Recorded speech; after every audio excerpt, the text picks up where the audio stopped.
Hello students, welcome you all on our e-learning platform, and today I will conduct lecture on business management for BCom Part 1 second semester. As you all know that we are moving on our, or rather we are on the finishing mode of our unit 4, which is recent trend in management, where we have seen management of change, okay, crisis in the management, then how to overcome these crises. For that, crisis management is there. What is the importance, what are the characteristics of crisis management, everything we have gone through. And today we will see the next topic of our syllabus, that is total quality management. It is also called TQM, means total quality management. So in case of production of goods, okay, if say Birla Company, for example, we will take the company who is engaged in the production of cement. Now, while producing the cement, now the process starts with producing the cement and it ends with reaching to the consumer, reaching up to the end user, who is customer. Now that complete process, unless the product is certified from the quality department, that is in corporate world, in MNCs it is called QA/QC department, that is quality assessment and quality control department. So this is one of the department in every production unit or in every organization who are producing the goods, whereas the other type of businesses like sole traders or partnership, the importance of total quality management is not concerned with them, whereas in the big companies, in the big enterprises, the companies who are producing the goods. So after production, okay, it is not that the production is ready and it will directly, the produced goods will be sold in the market. But before that, there is one department which is known as QA/QC, or it is a total quality management. The products are assessed, they are analyzed. Okay, once they have the certified stamp or a certificate of that particular goods or that particular product is certified, then it will be sold in the market, it will reach up to the end user. Okay, this is the main idea behind this total quality management. Now quality refers to a parameter which decides the superiority or inferiority of the product or service. Quality can be defined as an attribute which differentiates a product or service from its competitors. Okay, quality plays an essential and very important role in the market. Okay, the goods which are produced by Birla. Okay, there are the other companies who are also selling the same goods, means they are also producing the same goods. But as you must have seen that the quality is the word which is always used by the customer, by the persons who are using or who are purchasing those goods.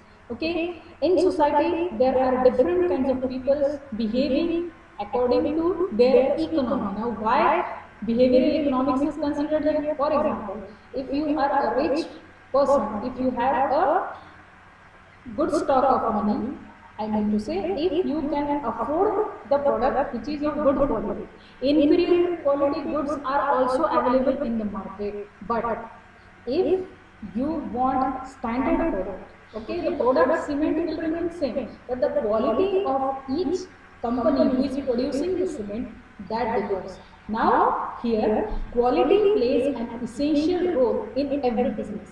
Business marketers need to emphasize on quality their brands over quantity to survive the cutthroat competition. Okay, to survive in this competitive world, every businessman who is producing the goods, okay, they will try to give their best. But still, once you have earned the, what you say, name and goodwill and reputation in the market, then you cannot be beaten by other competitors.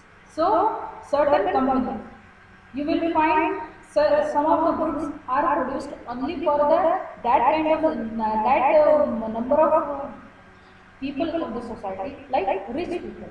Means the people like you and me, the middle class people or the lower people, even they will not know the name of those products or the name of the companies. Okay, the big brands. Adidas is the brand in sports. Then other are the brands which are in different fields and they are producing the goods. They are giving good quality. Many of the times, the person who is purchasing the goods, he will always say, I am only interested in quality. Cost doesn't matter for me. Then in that case, the companies who are giving the quality products, it is mean for that quality must be maintained and it should be sustained in the market within the competitors. So total quality management is defined as a continuous effort by the management as well as employees of a particular organization to ensure long-term customer loyalty and customer satisfaction. So total quality can be measured in terms of durability, reliability, usage, and so on. There are a number of factors considered in case of quality. How the quality is measured? Everyone has their different terms and different standardization for counting the quality of the product or for deciding the quality of specific product. So, but in general, if we see in totality, the people, the customer, what he sees, the durability, the reliability, the usage, etc. These are the main qualities which are considered before buying any quality product. So total quality management can be divided into four categories. Okay, which is referred as PDSA, which is plan, do, check, and act. Now, what is this PDSA? We will see. Planning is the most crucial phase of total quality management. In this phase, employees have to come up with their problems and queries which need to be addressed. They need to come up with the various challenges they face in their day-to-day operations and also analyze the problem's root cause. Employees are required to do the necessary research and collect relevant data which would help them to find the solutions for all the problems. This is the planning phase, or this is the very first action which need to be taken for total quality management. Then what should be done, or what are the different criteria which should be maintained for this every stage? Planning stage में what is to be done? Doing phase में what is to be done? Checking and acting. Now in doing phase, employees develop a solution for the problem defined in planning phase. Strategies are devised and implemented to overcome the challenges faced by the employees. Then checking phase is the stage where people actually do a comparison analysis of before and after data to confirm the effectiveness of the process and measure the results. This is the checking phase. See, this is for your information that how the quality management works. Okay, this is the criteria which is selected or which is defined for each and every organization. Every organization work on their own rules and regulations. Their terms are different, but the way of working may be different, but the end result will be same. What is that end result? The total quality products must be sold, must be produced for the sake of the society. So, in checking phase is the stage where people actually do a comparison analysis. Okay, that we have seen. Now, acting phase. In this phase, employees document their results and prepare themselves to address other problems. Correct? Everything is done for the sake of the customer. But who is doing? In the companies, in the organization, employees are there, different levels of the management are there. Manager is getting the thing done, getting the work done by his employees. Now, what are the problems which are faced by the employees? Okay, that is discussed here in different phases. Now, importance of total quality management. Quality management ensures superior quality product and services. The main motive behind this total quality management is to ensure the superiority quality of the products and services. Quality management is essential for customer satisfaction, which eventually leads to customer loyalty. If you are giving good products, quality products, and that too with minimum range, the costing of your product is good, then definitely you are going to survive in the market, be among the competitors. Now, quality management tools helps an organization to design and create a product which the customer actually wants and desires. Everything depends on the demand of the goods made by the society's people, demand made by the customers and consumers. So, quality management ensures increased revenues and higher productivity for the organization. Quality management helps organization to reduce waste and inventory. Okay, raw material should not go waste. Rather, there are some waste in the factories, in the industries. Those waste and inventory. So quality management helps organization to reduce the waste and inventory. Okay, how the best quality product should be produced with minimum resources. Okay, and these resources are like raw material, machineries, and laborers who are working towards producing those goods. Now, how this should be reduced to waste and inventory means maximum utilization of available resources. The main aim behind every organization that you always remember, maximum utilization of available resources with minimum cost. Okay, it enables employees to work closely with suppliers and incorporate just-in-time philosophy. Now, following are the various models of total quality management. Deming application price, Malcolm Bridge criteria and performance, European Foundation, and ISO quality management standards. ISO quality management, ISO is a certificate. Okay, if the company is ISO certified, it means it is one of the standard which is decided by the and overall the country worldwide. If your company is ISO marked, if your company is having an ISO certificate, means any goods, any products you are producing, it will be a quality goods, it will be a quality product. So ISO quality management standards. Now, the successful implementation of total quality management model needs extensive planning and most importantly, participation of every single member who is benefited out of the organization. Now, who are included in those? Management, suppliers, clients, and even the customers. Dead end pick on him, always customer. So he should not be forgotten while considering or while deciding or fixing some rules for PQM. Now following are the quality management tools. Checklist are useful in collecting data and information easily.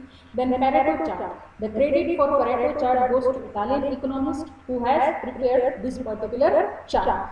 Wilfred Pareto. Pareto chart helps employees to identify the problems, prioritize them, and also determine the frequency in the system. Pareto chart, often represented by both bars and a line graph, identifies the most common causes of problems and most frequently occurring defects. Okay, these are the helping tools for quality management. The cause and effect diagram, also referred as fishbone chart because its shape which resembles the side view of fish skeleton, and Ishikawa diagrams after its creator Koru Ishikawa. Okay, now this is just for your information. Everything I will provide you in notes. Now histogram. This is also one of the tool. What is that? Introduced by Carl Pearson is nothing but a graphical representation showing intensity of a particular problem. Scatter diagram is a quality management tool which helps to analyze relationship between two variables. Graphs are the simplest and most commonly used quality management tools. Graphs helps to identify whether processes and systems are as per the expected level or not, and if not, also record the level of deviation from standard specifications. Now, what is this Six Sigma? Six Sigma and quality management. Six Sigma is a business management strategy which aims at improving the quality of processes by minimizing and eventually removing the error and variations. The concept of Six Sigma was introduced by Motorola in 1986 but was popularized by Jack Welch, who incorporated the strategy in his business processes at General Electric. GE is one of the company. Its main plant is at Ahmedabad, Gujarat, and it is having different sub-plants also. But it was mainly the concept was adopted by General Electric, that is GE. Now, the concept of Six Sigma came into existence when one of Motorola's senior executive complained of Motorola's bad quality. Now, why the example or why this strategy has been introduced? Because the company known as Motorola, you all are aware about this company's name. Now, Motorola's senior executives complained of Motorola's bad quality, and that complaint must have been raised by the customer. Now, Bill Smith eventually formulated the methodology in 1956. Quality plays an important role in the success and failure of the organization. Neglecting an important aspects like quality will not let you survive in the long run. So Six Sigma ensures superior quality of products by removing the defects in the process and analysis. Now, Six Sigma is a process which helps in improving the overall process and systems by identifying and eventually removing the hurdles which might stop organization to reach the levels of perfection. Correct? This is all the theory regarding Six Sigma. Now, Six Sigma is a process which helps in improving the overall processes and systems by identifying and eventually removing the hurdles. So, according to Sigma, any sort of challenge which comes across in the organization processes is considered to be defect and needs eliminated. So, we will stop here and will continue in our next lecture regarding Six Sigma.